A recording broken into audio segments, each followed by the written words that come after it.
दिन भर लगातार हम यही मंथन कर रहे हैं कि आखिर इस समस्या से निजात कैसे मिले। और बात होगी दिल्ली एनसीआर की, दिल्ली की खास तौर से। दम घोटू दिल्ली, सबसे पोल्यूटेड राजधानी। दिल्ली की हवा में सांस लेने का मतलब है अपनी जिंदगी को कम करना। गैस चैम्बर है, दिल्ली छोड़ के चले जाएं। कोर्ट से फटकार लगती है, लोग नाराज होते हैं, सड़कों पर उतरते हैं। लेकिन भाई दिल्ली में ऐसा क्या है कि इस पोल्यूशन की प्रॉब्लम का सोल्यूशन नहीं निकल रहा। वादे बड़े बड़े होते हैं, खरीदारी बड़ी बड़ी होती है, मशीनें बड़ी बड़ी आती हैं, लेकिन एक ही है, बढ़ता ही चला जाता है। तो आज इसी पर चर्चा करने के लिए कि इसका सोल्यूशन क्या है और दिक्कतें कहां आ रही हैं, अवरोध क्या है, हमारे साथ दिल्ली के पर्यावरण मंत्री मनजिंदर सिंह सिरसा जी हैं। आपका बहुत बहुत स्वागत है। धन्यवाद जी। सर, कोशिशें हो रही हैं, बार बार हो रही हैं, लेकिन नाकाफी साबित हो रही हैं। नहीं, ऐसा नहीं है। कोशिशें अभी शुरू हुई हैं 2025 से पहले बहाने थे, कोशिशें नहीं थी। अच्छा, वो दिखावटी वाली कोशिश, ये बदकिस्मती थी। नहीं, उन्होंने खुद ही कहते थे हम कोशिश कर ही नहीं रहे। वो तो पहले ही कहते थे कि पंजाब से धुआं आता है इसलिए पोल्यूशन है, इसलिए कोशिश का तो कोई सवाल ही नहीं पैदा उठता था। दिल्ली की यही दिक्कत है। आप दिल्ली के लोग सब यहां बैठे हैं, पहले आपको समझना पड़ेगा कि दिल्ली के पोल्यूशन को आज से बीमारी नहीं है, हमें ये लेगेसी बीमारी मिली है जो पिछले 12-13 साल से नहीं बल्कि 1985 से है। आप लोग यहां जो बैठे हैं, शायद बहुत लोग कम जानते होंगे कि सबसे पहले देश के अंदर दिल्ली के अंदर पोल्यूशन है। इसकी चर्चा कब शुरू हुई? जब MC Mehta versus supreme court में 1985 में केस आया। 1985 से कोर्ट ने इसका काम देखना शुरू किया और फिर 1990 के अंदर आपने देखा किस तरह से लेड बेस्ड फ्यूल को बैन किया गया, सीएनजी फ्यूल लाया गया, पहला नॉन लेड फ्यूल लाया गया और उसके बाद बहुत सारे काम करने की कोशिश की गई। बदकिस्मती क्या है, पिछले 10-11 साल में दिल्ली में एक ऐसी सरकार रही जो हर चीज का ठीक रहा, या तो केंद्र सरकार पे फोड़ देती थी या तो मौसम पे फोड़ देती थी। मुझे याद है कि एक बार तो अरविंद केजरीवाल जी ने यह भी कह दिया था कि मुझे पता ही नहीं है दिल्ली में पोल्यूशन क्यों है। सुप्रीम कोर्ट की लगातार झाड़ पड़ी, एनजीटी की लगातार झाड़ पड़ी, हाई कोर्ट ने लगातार इसकी फटकार लगाई। और आप समझने की जरूरत है, आज पोल्यूशन कहां से है? पोल्यूशन 3 चीजों से है दिल्ली के अंदर। पहला पोल्यूशन है व्हीकलर पोल्यूशन, जो गाड़ियों के कारण होता है। दूसरा पोल्यूशन है कूड़े करकट का, म्यूनिसिपल वेस्ट का पोल्यूशन, जो उसके कारण होता है। और तीसरा पोल्यूशन है डस्ट पोल्यूशन, जो PM10 जो दिल्ली की कंस्ट्रक्शन या सड़कों से होता है। तो हमारी सरकार ने आते ही पिछले 10 महीनों में, पहले मैं आपको बताना चाहता हूं दिल्ली के लोगों को, किसी भी पायदान पे जब आप खड़े होते हैं, उस पायदान से या तो ऊपर जाएंगे या नीचे जाएंगे, जिस पायदान पे आपको मिला है। हमें जिस पायदान पर यहां पे दिल्ली में पोल्यूशन मिला था, हम उसको बेहतर करने में कामयाब हुए हैं। कैसे कामयाब हुए हैं? हमारे से पहले 2014 से लेके 2024 तक लगातार AQI का जो स्तर था वो 209 AQI एवरेज AQI था। लेकिन पिछले 10 महीनों से हमारी सरकार ने निरंतर जो काम किया, मैं कामों की बाद में चर्चा करूंगा, लेकिन ये हिस्टोरिकल डेटा है, ये ना को छुपा सकता है ना को बढ़ा सकता है। हमने उसको बढ़ाकर 209 को कम करके AQI 200 पे एवरेज लेके आए हैं। इसी तरह पिछली सरकार के दौरान 70 सेटिस्फैक्ट्री डेज रहे थे, जो सेटिस्फैक्ट्री डेज थे वो 70 रहे थे। हमारी सरकार उसको बढ़ाकर 80 पर लाने में कामयाब हुई है। तो मेरा मानना है कि निरंतर हम काम कर रहे हैं। काम क्या कर रहे हैं ये मैटर करता है। और दिल्ली का पोल्यूशन खाली दिल्ली के कारण नहीं, दिल्ली की एनसीआर जो आपने पहले बात कही, दिल्ली का पोल्यूशन एक एयर शेड है। ये कोई ऐसा नहीं है कि कोई बटन से पोल्यूशन है, इस बटन को ठीक कर देंगे तो पोल्यूशन ठीक हो जाएगा। ये एक एयर शेड है। वो चाहे रोहतक से लेके गाजियाबाद हो और इधर फरीदाबाद हो, पलवल हो, गुड़गांव हो, नोएडा हो, ग्रेटर नोएडा हो, सोनीपत, इन सबका एक एयर शेड है। और इस एयर शेड के ऊपर गवर्नमेंट ऑफ इंडिया के माध्यम से हमारे जो यूनियन मिनिस्टर हैं भूपेंद्र यादव जी के माध्यम से निरंतर मीटिंग होती है और उनको भी साथ में लाया जा रहा है। अब सबसे बड़ा चैलेंज क्या है दिल्ली के अंदर? दिल्ली के अंदर आज 3 करोड़ से ज्यादा जनसंख्या हो चुकी है। उन सबकी गाड़ियां हैं, उन सबका कूड़ा है, उन सबकी सड़कों पे चलना है। ये सारा एक पोल्यूशन का कारण बनता है और स्वाभाविक तौर पर है, दिल्ली को रोक नहीं सकते, दिल्ली थमेगी नहीं, दिल्ली चलती रही। और उस चलती दिल्ली के अंदर पोल्यूशन को कंट्रोल करना, ये हमारा चैलेंज है और हम इस चैलेंज के ऊपर काम कर रहे हैं। अब मैं आपको बताना चाहता हूं हम क्या कर पाए अब तक। आपने कूड़े के पहाड़ सबने देखे। देखिए, जब वो कूड़े के पहाड़ की बात आती थी, कोई इतनी बात कहने की जरूरत भी नहीं करता था, हम कूड़े के पहाड़ों को हटाने की कोशिश करेंगे। हमने आके कहा हटाने की कोशिश नहीं करेंगे, 2026-22 तक दिल्ली के अंदर कोई कूड़े का पहाड़ नहीं बचेगा। ये हमने आपको पहले आश्वासन दिया कि हम करेंगे और इसमें लिए सालों साल नहीं मांगे। और मैं आपको आज बताते हुए बड़ा फक्र महसूस करता हूं, दिल्ली की रेखा गुप्ता जी की सरकार ने मात्र पिछले 11 महीनों के अंदर 202 एकड़ है वो कूड़े के पहाड़, 202 एकड़, उनकी हाइट है 60 मीटर। 202 एकड़ में से 45 एकड़ जमीन हमने बिल्कुल समतल करके कूड़ा वहां से हटाकर उसको रिक्लेम कर दिया, 45 एकड़ को। हाइट जो उसकी 60 मीटर थी उसको कम करके हम 40 मीटर पे लाने में कामयाब हुए हैं। दिल्ली के अंदर औसतन आप भी सुनकर हैरान होंगे, दिल्ली में जो रोज कूड़ा आता है वो लगभग 8000 मैट्रिक टन कूड़ा इकट्ठा होता है। कितना? 8000। आपको आंकड़ा याद रहे, 8000 मैट्रिक टन कूड़ा। हम उस 8000 मैट्रिक टन कूड़े को तो प्रोसेस कर ही रहे हैं, वेस्ट टू एनर्जी बना ही रहे हैं, लेकिन इसके अलावा हम लेगेसी वेस्ट जो केजरीवाल जी 10 साल की हमें छोड़ के गए हैं, हर रोज उस 8000 के अलावा 30 से 35 हजार मैट्रिक टन कूड़े को हम बायो माइनिंग करके उसमें से इंगट बनाकर उसमें से फ्यूल बनाकर 35,000 मैट्रिक टन कूड़ा रोज पुराना लेगेसी वेस्ट हटा रहे हैं। ये सरकार अपना नहीं हटा पा रही थी, हम इनके साथ साथ पिछले 10 साल का इनका भी हटा रहे हैं। मैं आपको बताना चाहता हूं हमारी सरकार के आने के बाद क्या हुआ है। आज दिल्ली के अंदर 700 जगह के ऊपर मिस्ट स्प्रे लग चुकी है। दिल्ली में अपने 45 मेट्रो स्टेशन के ऊपर मिस्ट स्प्रे लगाई है। दिल्ली के अंदर जितनी हाई राइज बिल्डिंग है, इंक्लूडिंग जिस होटल में हम खड़े हैं इस वक्त, हमने मैंडेटरी कर दिया, कोई भी hotel, mall, commercial complex, office complex जो 5 माले से ज्यादा है उसको अपना पोल्यूशन को कर्ब करने के लिए वहीं पे मिस्ट या एंटी स्मोक गन लगानी होगी। आज दिल्ली के अंदर सैकड़ों बिल्डिंग इसके ऊपर ये लग रही है। हमारे दिल्ली के आने के बाद जो सड़कें हैं, इन सड़कों के ऊपर से जो धूल उड़ती है उसका कारण क्या है? एंड टू एंड कारपेटिंग नहीं हुई। हमने आके मैंडेटरी कर दिया कि अब के बाद कोई भी दिल्ली की सड़क कभी बन सकती है जो वो एंड टू एंड कारपेटिंग होगी। दिल्ली के अंदर डस्ट नाम की चीज दिखनी नहीं चाहिए ताकि PM10 को कंट्रोल किया जा सके। दिल्ली के अंदर थोड़ी ताली जोर से बजाइए, मेरा हौसला अफजाई भी होगी और आप सुनेंगे। मैं बड़े सारे आंकड़े मेरे पास, और मैं लिख रहा था तो मैं अभी सोच रहा था कि मेरे को लिखने में इतना टाइम बोल रहा है, मैं बोल कैसे पाऊंगा वहां पे, क्योंकि एक्चुअल में हमने काम किया है। इसी तरह दिल्ली की सड़कों की सफाई के लिए जो धूल जब उड़ती है तो ये PM10 जो है ये सारे का सारा पोल्यूशन में कन्वर्ट होता है। अब दिल्ली के अंदर मैकेनिकल स्वीपिंग से हम सारी सड़कों की सफाई और धुलाई करने के लिए काम कर रहे हैं। हमने MCD की जितनी सड़कें हैं उनको तकरीबन 2,500 करोड़ रुपया केवल MCD को दिया है। किस लिए? कि वो छोटी सड़कों के ऊपर अपने MRS लेके आए, और MRS भी वो लेके आए जो धूल के साथ साथ मिस्ट का इस्तेमाल करके धूल को ना उड़ने दे, मैकेनिकल स्वीपिंग हो। इसी तरह PWD को भी लगभग इतना ही 2,500 करोड़ के आसपास, 2,300 करोड़ के आसपास उनको दे रहे हैं कि 60 फुट से बड़ी सड़कें जो है PWD की, तो 70 मैकेनिकल स्वीपर्स वो लेके आए। तकरीबन 200 के आसपास मैकेनिकल स्वीपर से आने वाले दिनों में पूरी दिल्ली आप देखेंगे मैकेनिकल स्वीपिंग से साफ की जाएगी और धूल जीरो कर दी जाएगी। 1000 लीटर पिकर्स के माध्यम से जो छोटी सड़कें हैं, जो गलियां हैं, उनमें भी आपको ना जाके झाड़ू लगाना पड़े, उसमें लिटर पिकर के माध्यम से सफाई की जाएगी ताकि PM10 जो है वो हवा में वापस ना जाए। इसी तरह दिल्ली के अंदर अब तक हम सबसे ज्यादा EV गाड़ियों को लाने में कामयाब हुए। हमारे अपने इंफ्रास्ट्रक्चर के अंदर मैं बात करूं, जो हमारी अपनी गाड़ियां हैं, बसेस हैं जो हमारी ट्रांसपोर्ट की, उनको हम 100% EV पे ला रहे हैं। और दिसंबर 2026 तक तकरीबन 8,000 बसें दिल्ली के अंदर, जो देवी बसें आप देख रहे हैं, ये इलेक्ट्रिक बसें दिल्ली के अंदर चल रही होंगी। हर महीने हमारी 700, 800, 600, किसी महीने कितनी हम बसेस ऐड कर रहे हैं। ये पोल्यूशन कम करने के लिए सार्थक कदम है। जी सर, ये बातें बड़ी अच्छी हैं। नहीं, बातें नहीं है, काम को अच्छे हैं। नहीं, काम भी अच्छे हैं, पॉलिसी भी अच्छी है, लेकिन ये आंकड़े हवा हवाई ना हो जाए, सच में हवा साफ हो जाए, उसके लिए कोई डेडलाइन सेट करेंगे? हाँ, देखिए, हवा AQI को कम लाया। जहां हम खड़े, मैंने पहले कहा था, उस पायदान से हम नीचे आए, जितनी गंदी दिल्ली है उससे नीचे लेके आए। इस काम के लिए दिल्ली अपना काम कर रही है और NCR अपना काम कर रहा है। मैं गुड़गांव, फरीदाबाद के भी आंकड़े मीटिंगों में देखता हूं, उन्होंने भी अपना कूड़ा हटाना शुरू कर दिया, उन्होंने भी MRS लाने शुरू कर दिए। तो ये मिलकर एक काम हम कर रहे हैं। साल भर साल आप ये देखेंगे, हर साल हमारा AQI पिछले साल से बेहतर होगा, ये मैं आपको आश्वासन देके जा सकता हूं। लेकिन कंप्लीट जब तक एक प्रोसेस है जो कि पूरी दिल्ली को ठीक करना, पूरे NCR को ठीक करना, गाजियाबाद, फरीदाबाद, नोएडा, जैसे मैंने कहा, सारे शहरों को एयर शेड है। दूसरी बात, एक मौसम है। अब देखिए, हर रोज AQI 100 पॉइंट्स फ्लक्चुएट करता है। क्यों करता है?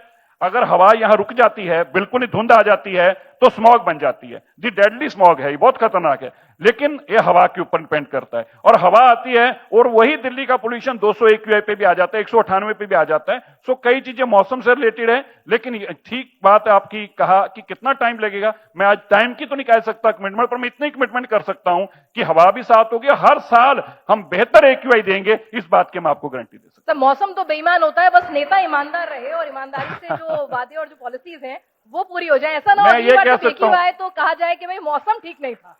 नहीं, हम मौसम पे नहीं, मैं ये कह सकता हूं कि मौसम तो बेईमान रहेगा, लेकिन ईमानदार नेता है। मैं रेखा गुप्ता जी की इस बात कह सकता हूं कि ईमानदारी से वो काम करने वाली नेता है। चलिए, बिल्कुल आपने सही बात की। अगर आंकड़े भी दिल्ली वाले भी देखेंगे तो 35% पोल्यूशन जो है, अगर हम कहें इंटरनल है, बाकी जो है वो बाहर से आता है। लेकिन दिल्ली के पोल्यूशन में भी सबसे बड़ा जो रीजन है वो डस्ट मैनेजमेंट, और डस्ट ही सबसे ज्यादा नुकसान भी पहुंचा रहा है जी। तो डस्ट के लिए डस्ट नहीं, देखिए तीनों का लगभग 33% है। डस्ट भी उतना ही दे रहा है, व्हीकलर पोल्यूशन भी उतना ही दे रहा है। अब देखिए आपको दिल्ली में हमने ऐसा नहीं, हमने बहुत स्ट्रिक्ट स्टेप्स लिए हैं और माफी मांग कर लिए हैं कि दिल्ली के अंदर ये हम नहीं चल सकता। आज दिल्ली के अंदर कोई भी जिस गाड़ी के पास PUC सर्टिफिकेट नहीं है वो दिल्ली के अंदर तेल नहीं मिलेगा। और नुकसान तो था, परमात्मा ये लोगों को परेशानी भी दिखती है, लेकिन इसका हल भी तो नहीं है ना।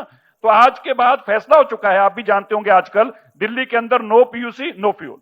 अगर आपका पोल्यूशन ठीक नहीं है, इसी तरह हमने ये भी तय किया कि दिल्ली से बाहर से जो व्हीकल आते हैं वो क्लीन फ्यूल वाले आए। हमने तय किया कि बाहर स्टेज 6 से कम व्हीकल, जो हमारा ग्रैप 4 लगा होता है, उस दौरान व्हीकल नहीं आने देंगे। आप दिल्ली से बाहर से आते हैं, दिल्ली में पोल्यूशन फैलाकर जाते हैं, जवाबदेही हमारी बन जाती है। इसी तरह दिल्ली की जितने एग्रीगेटर्स हैं, जो प्राइवेट टैक्सी एग्रीगेटर्स हैं, उनको भी एक काम करने को कहा गया और मुझे खुशी है कि उन्होंने तुरंत कर दिया। दिल्ली के अंदर कार पूलिंग और कार शेयरिंग का एक कंसेप्ट भी जो है सारी कंपनियां लेने जा रही हैं। अगले 2 महीनों के अंदर आप कार पूलिंग और कार शेयरिंग ऑफिशियली ऐप के माध्यम से होगी। इस तरह से मैंने बताया बहुत सारे कदम ऐसे उठा रहे हैं। मेट्रो को 5,500 करोड़ रुपया दिया है ताकि नई लाइनें और बिछाई जा सकें, ट्रैफिक और कम किया जा सके। तो एक ग्रेडेड वाइज स्टेप्स हैं जो दिल्ली की सरकार निरंतर उठा रही है। और हम ऐसा नहीं है, आपको मैं बताना चाहता हूं, हर रोज कोई दिन ऐसा नहीं होता जिस दिन मेरी पोल्यूशन को लेके कहीं ना कहीं किसी ना किसी तरीके से बैठक ना हो। इसके साथ साथ इनोवेशन पे हम बहुत काम कर रहे हैं। मुझे इस बात की खुशी है, हमने इनोवेशन चैलेंज थ्रो किया, 250 से ऊपर हमारे पास ऐसे इक्विपमेंट्स, ऐसी चीजें आई, ऐसी इनोवेशंस आए। हमने IIT को उसके ऊपर ऑन बोर्ड लिया। IIT उनकी सारी एवेल्युएट कर रही है और अभी तक 35 ऐसे गैजेट्स हमें मिले हैं जो एग्जॉस्ट के माध्यम से गाड़ी के पोल्यूशन रोक पाएंगे या व्हीकलर पोल्यूशन के साथ साथ एम्बिएंट एयर को साफ करने में हमारा साथ दे पाएंगे। तो हम निरंतर उस पर भी काम कर रहे हैं। ये सरकार रात दिन काम कर रही है, हम बहाने नहीं लगा रहे। हम ये नहीं कह रहे वो गलत था, ये गलत है। हम बता रहे हैं 10 साल की हमारे बीमारी मिली है, इस बीमारी को ठीक करना हमारा फर्ज है। हम ईमानदारी से काम कर रहे हैं, इस फर्ज को निभाते हुए इसको ठीक करके दिखाएंगे। बिल्कुल सर, और रिजल्ट आएंगे तो फिर तालियां और जोर से बजेंगी। नहीं, अभी भी काफी है, मतलब सफिशिएंट है, मतलब एक नेता के लिए काफी है। नहीं, नेताजी ने अपनी पूरी पॉलिसी फटाफट पढ़ दी है, लेकिन IIT का आपने जिक्र किया, क्लाउड सीडिंग और आर्टिफिशियल रेन की कोशिश की गई थी, वो नाकाम रही। नहीं, नाकाम नहीं रही। नाकाम तो नेता कभी नहीं होता है। देखिए, मैं आपको यही बताना चाहता हूं, आप बहुत इंटेलेक्चुअल लोग यहां पे बैठे हैं। जिस चीज को हमने पहली बार बताया कि क्लाउड सीडिंग का हम एक ट्रायल करने जा रहे हैं। ट्रायल क्या होता है? ट्रायल एक कोशिश होती है। आप मुझे बताइए, मैं आपसे पूछता हूं, दिल्ली के लोग यहां बैठे हैं, दिल्ली जैसी देश की राजधानी जो इतनी कॉम्प्लिकेटेड गवर्नमेंट स्ट्रक्चर हो, यहां पे पहले मैंने एयरक्राफ्ट अरेंज किया, उस एयरक्राफ्ट को मॉडिफाई किया, उस मॉडिफिकेशन के बाद उसकी परमिशन ली, उससे 10 अलग अलग एजेंसियों से परमिशन ली, वहां से मैंने IIT कानपुर के साथ टाई अप कराया, कानपुर से लेके उस जहाज को उड़वाया, दिल्ली वो जहाज लेके आए, उसके बाद मॉडिफिकेशन करने के बाद हवा में लेके गए और उसके माध्यम से क्लाउड सीडिंग कराई। अरे आपने पिछले 10 सालों में आम आदमी पार्टी कहती रही हम करेंगे करेंगे करेंगे, मैंने 5 महीनों के अंदर रेखा गुप्ता जी की अगुवाई के अंदर इसको संभव करके दिखाया। बताइए, ट्रायल करना को गुनाह है, को पाप है? हमने करके, और मैं आपको आज कह के जाता हूं, आप सबको कह के जा रहा हूं, मैं बड़ा आशावादी आदमी हूं और मैं अपने काम में बड़ी ताकत रखता हूं और बड़ी शिद्दत से काम करता हूं। मैं आपको कह के जा रहा हूं, मैं फक्र से आके एक दिन टीवी के सामने खड़ा होकर बोलूंगा कि यह बरसात क्लाउड सीडिंग से हो रही है।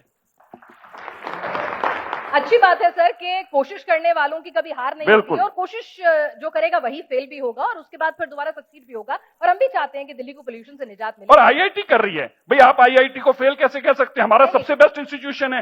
हाँ, वो अपने मेहनत कर रहे हैं और उस मेहनत में कामयाबी हासिल करेंगे। जब चांद पे भी लोग गए थे तो पहली बारी में नहीं गए थे, हिमालय पे भी चढ़े थे तो पहली बारी में नहीं चढ़े थे, गाड़ी भी बनी थी तो पहली बार नहीं चली थी, राइट ब्रदर्स ने प्लेन बनाया था तो पहली बार में नहीं उड़ा था। ये सारी ताकतें आपकी कोशिशों के ऊपर डिपेंड करती है। हमारी कोशिश में कमी नहीं, और कोशिश जब आप करते हैं तो भगवान और लोग दोनों आपका साथ देते हैं। बिल्कुल। और ये समस्या जैसा कि खुद सिरसा जी ने बताया कि अभी से नहीं 1985 से है, तो कोशिशें लगातार जारी हैं, काम लगातार जारी है और काम कर रहे हैं। नतीजा कुछ कुछ आने लगा है, बेहतर नतीजे आने में वक्त लगेगा। सिरसा जी, एक चीज और जो आपने भी मेट्रो का कहा, आपने कहा कि सब आप ट्रांसपोर्टेशन वगैरह मुफीद करने की कोशिश कर रहे हैं। दिल्ली में पब्लिक ट्रांसपोर्ट बेहतर हुआ है, लेकिन उसके बावजूद भी जो इंकरेजमेंट है ना कि पब्लिक ट्रांसपोर्ट का ज्यादा यूज करें, कई बार एंड टू एंड फैसिलिटी ना होने के चलते जी बहुत चैलेंज है, वो एक चैलेंज रहता है। देखिए, मैं दिल्ली वालों को एक कुछ बात कहना चाहता हूं। आप रोज सड़कों पे देखते थे, सड़कें कूड़े करकट से, गंदगी से भरी पड़ी थी। आप कल्पना नहीं कर सकते कि हमारी पूरी जान केवल और केवल दिल्ली के इस कूड़े को निकालने में लगी हुई है। मैं हैरान हूं इस बात को लेकर कि किसी सरकार ने सोचा ही नहीं कि दिल्ली के अंदर कम से कम एक चीज तो हम कर सकते हैं, कूड़ा करकट तो हटा सकते हैं, उसको हटाने को भी तैयार नहीं थे।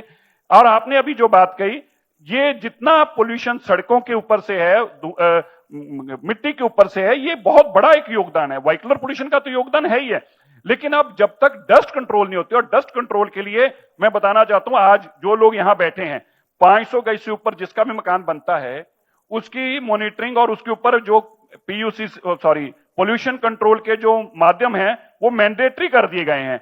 वो परफॉर्मा उसको पूरा भरकर देना पड़ता है, और हम अपने ऑफिस में अपने डीपीसीसी के पोर्टल के माध्यम से उसकी सारी मॉनिटरिंग भी करते हैं।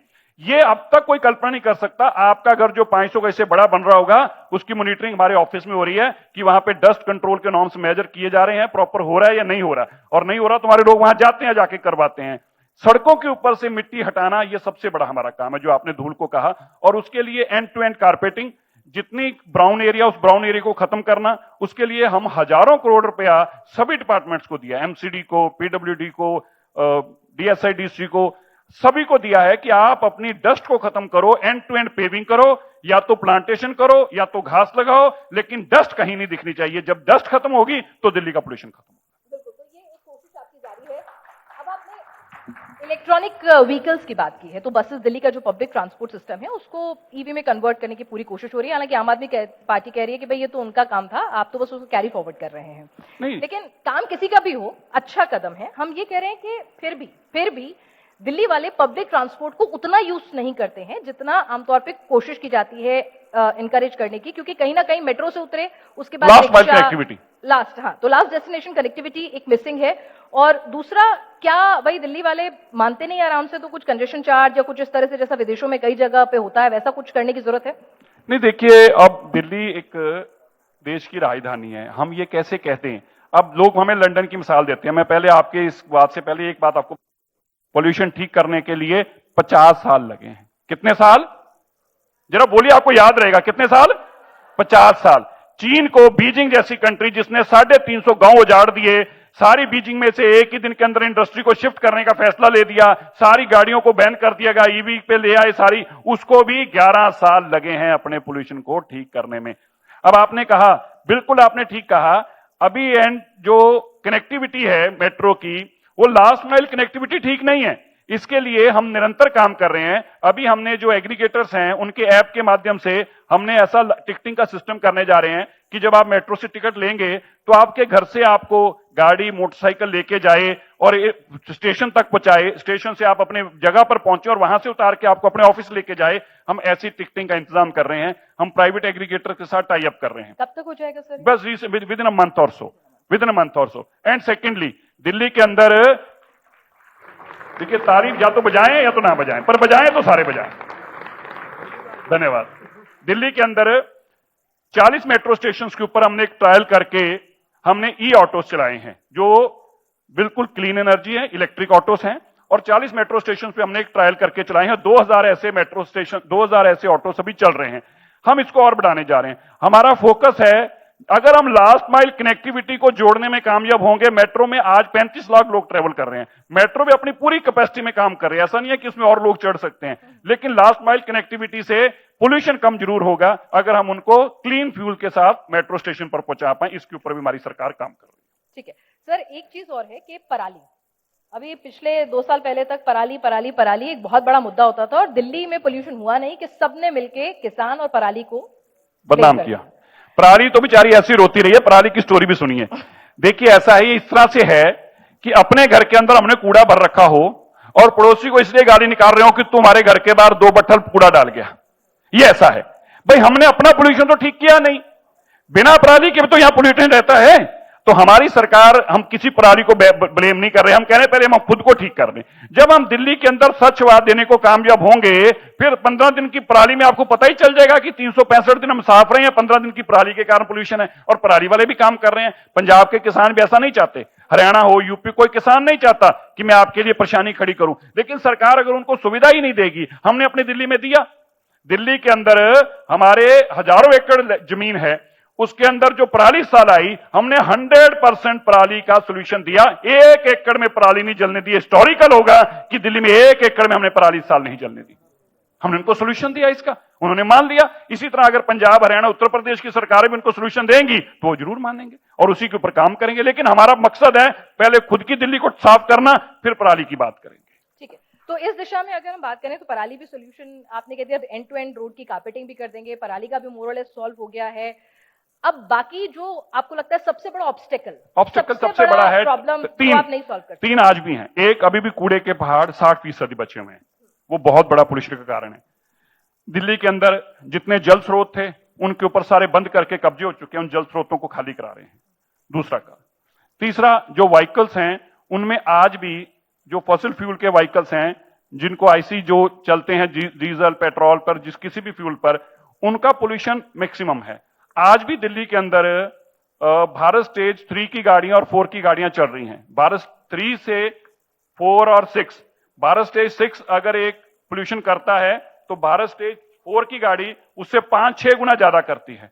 भारत स्टेज 3 की गाड़ी उससे 16-17 इंटू ज्यादा करती है। तो ये व्हीकल्स जो हैं, इनको जब तक हम ईवी पे नहीं लाते, ऐसी पॉलिसीज ला रहे हैं कि हम व्हीकल्स को मैक्सिमम ईवी पे लेके आए, और खास तौर पर 2 व्हीलर्स, 66% दिल्ली के 2 व्हीलर्स हैं जिनके ऊपर भारत स्टेज पुराने हैं, जो पोल्यूटिंग हैं, उनको भी किसी तरीके ईवी पे लेके आना है। तो व्हीकलर पोल्यूशन को कम करने के लिए, कर्ब करने के लिए बहुत बड़ा काम यह है कि हम दिल्ली के अंदर मैक्सिमम चार्ज स्टेशन बनाएं, मैक्सिमम बेनिफिट दें ईवी व्हीकल्स को, उनको पॉलिसीज के अंदर बेनिफिट दें ताकि वो ज्यादा से ज्यादा उत्साहित होकर ये व्हीकल खरीदें। वो आपने भी लिख रखा है सोलर और ये सब कुछ। तो इसी तरह से जब तक हम इस पे नहीं काम कर पाते तब तक व्हीकलर पोल्यूशन को कम नहीं कर पाएंगे। ठीक है सर, ईवी की तरफ हमें बढ़ना होगा। एक और जो दिक्कत रहती है कि जैसे ही पोल्यूशन आता है, हम सबसे पहला काम करते हैं स्कूल बंद, वर्क फ्रॉम होम, ग्रैब के नियम लागू कर देना। ठीक है, वो अपने बचाव के लिए सही है, पर ये क्या लॉन्ग लास्टिंग सोल्यूशन है? क्योंकि उससे इकोनॉमी पर भी अच्छा असर पड़ता है। ग्रेडेड रिस्पॉन्स जो है, ग्रैब जिसको हम बोलते हैं, ये माननीय सुप्रीम कोर्ट इसकी मॉनिटरिंग करती है। सुप्रीम कोर्ट ने इसके मापदंड तय किए हैं कि आपको अब ग्रैब लगाना है, अब थर्ड लगाना है, 4 लगाना है।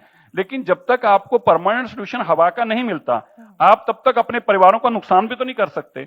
ग्रैप लगने से 3 चीजें क्लियर हो जाती हैं। एक तो बाहर की गाड़ियों के ऊपर कंट्रोल हो जाता है, दिल्ली के पोल्यूशन के ऊपर व्हीकलर पोल्यूशन को कम करने में कामयाब होते हैं, कंस्ट्रक्शन पे बैन लग जाता है, डस्ट पोल्यूशन पे काम करने में। लेकिन इसका नुकसान बहुत होता है, खास तौर पर जो रोजगार इस नाम से कर रहे हैं, जो बिल्डिंग बनाने वाले मजदूर हैं, हमने इस बार उनके भी खातों में 10-10 हजार रुपए इसलिए डाला कि वो कम से कम इतना मजबूर ना हो कि कमाने के लिए फिर बिल्डिंग बनाने जाएं। तो उनको 10-10 हजार रुपए इसलिए दिया कि भाई आप घर पर बैठ के भी थोड़े दिन काम कर सकते हैं, मतलब बिल्डिंग से बाहर रह सकते हैं।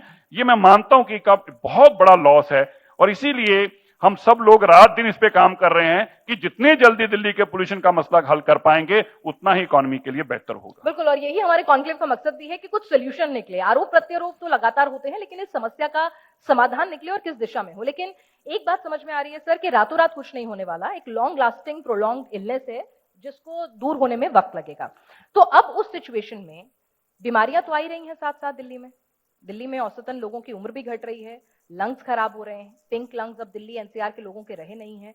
तो ऐसे में एक कोऑर्डिनेशन कि भाई ठीक है, जब तक हवा साफ नहीं हो रही तब तक स्वास्थ्य सेवाओं में लोगों को ज्यादा अवेयर करना, फैसिलिटीज ज्यादा मुहैया कराना, उस दिशा में भी कुछ पर्यावरण देखिए, मंत्रालय सरकार काम उस कर पर रहा भी है? काम कर रही है। अभी हमने बहुत सारे ऐसे कदम उठाने की कोशिश कर रहे हैं। देखिए, मैं आपको जैसे कहा, पब्लिक की वो अवेयरनेस और पब्लिक का साथ चाहिए। बिना पब्लिक के साथ के दिल्ली का पोल्यूशन, क्योंकि पोल्यूशन को बाहर से विदेश से तो आता नहीं है, पोल्यूशन तो हमारी डे टू डे एक्टिविटीज के कारण ही है।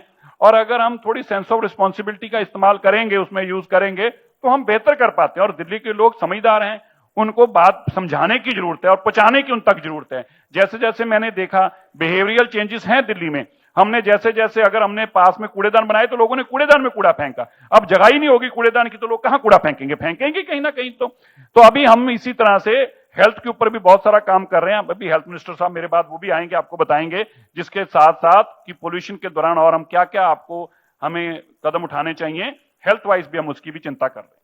लेकिन आपके विरोधी जो है, हालांकि विरोधी का काम जब विरोधी कह दिया तो फिर उसके बाद तो बात खत्म हो जाती है नहीं, ना। लेकिन बात तो भी उनकी निंदक न्यारी राखी अभी तो हमारी संस्कृति सिखाती है ना सर, तो उसको भी रख के सुन लेते हैं। वो लोग कह रहे हैं कि भाई आपके लिए गाना एक मुफीद बैठता है, क्या हुआ तेरा वादा। वो लोग कह रहे हैं कि आप खुद ही अपनी पीठ थपथपा लेते हो, पुराने काम पूरे कर नहीं रहे हो, बस AQI जो मॉनिटर्स है वहां पे पानी का छिड़काव करा के हेराफेरी कर रहे हो। देखिए, IQ रिपोर्ट के मुताबिक, इंटरनेशनल एजेंसी है, 2024 तक लगातार 11 साल 17, 18, 19, 20, 21, 22, 23, 24 डर्टीएस्ट सिटी रही। हर साल अरविंद केजरीवाल जी यही कहते रहे कि मुझे एक मौका और दे दो, एक मौका और दे दो। जो लोग गंदगी छोड़ के गए थे, आज वो हमसे पूछ रहे गंदगी साफ क्यों नहीं हुई। आप बताइए, 11 सालों की नाकाम सरकार 11 महीनों में हमसे रिजल्ट चाहती है।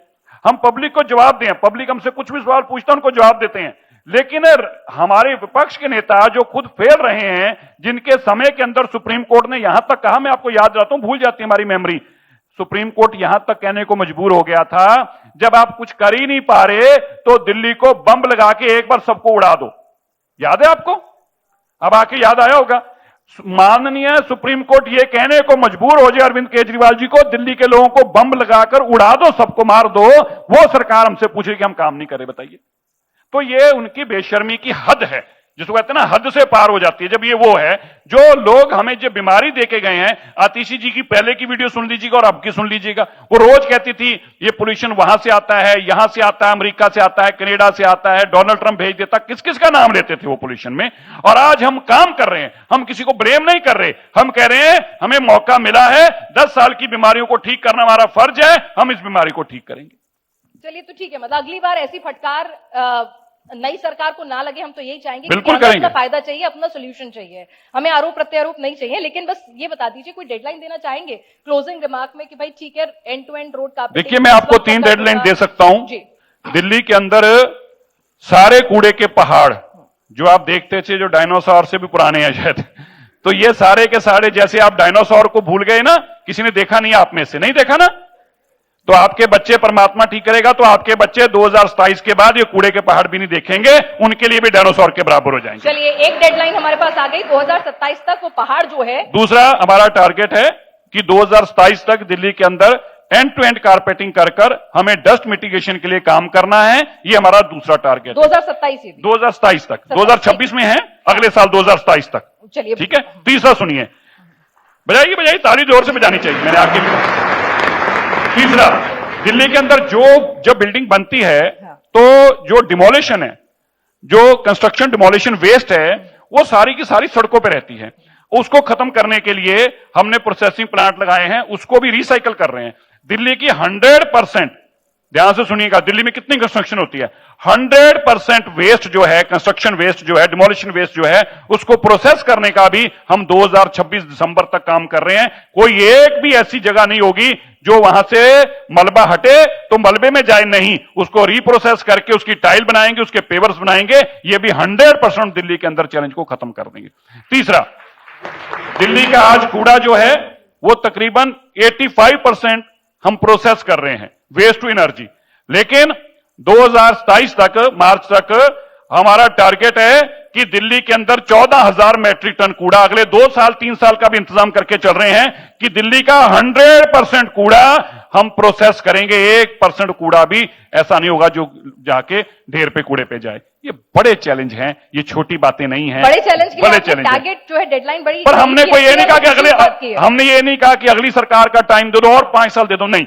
हम अपनी टेन्योर के अंदर जो 5 साल हमें मिले हैं उसके भी आधे टेन्योर में मैंने गिना दिया 2027 तक ये बड़े बड़े काम जो इम्पॉसिबल चैलेंज थे किसी सरकार के लिए वो 2027 तक पूरे करेंगे। चलिए सर, तो अगली बार आपके वादों की अकाउंटेबिलिटी, पोल्यूशन का सोल्यूशन कम से कम 30-40% ही हो जाए, इस उम्मीद के साथ फिर से आपको बुलाएंगे। मैं आपको और इतना यही फिर से क्लिप कह के चला जा रहा हूं, पूछेंगे क्या क्या पूरा हुआ है। मैं आपको फिर से कह के जा रहा हूं हाँ। AQI अगले साल इस साल से बेहतर होगा, इतना मैं आपको एश्योरेंस दे सकता हूं। चलिए सर, उम्मीद में दुनिया कायम है और पॉजिटिव रहते हैं। पोल्यूशन का सोल्यूशन जो निकालना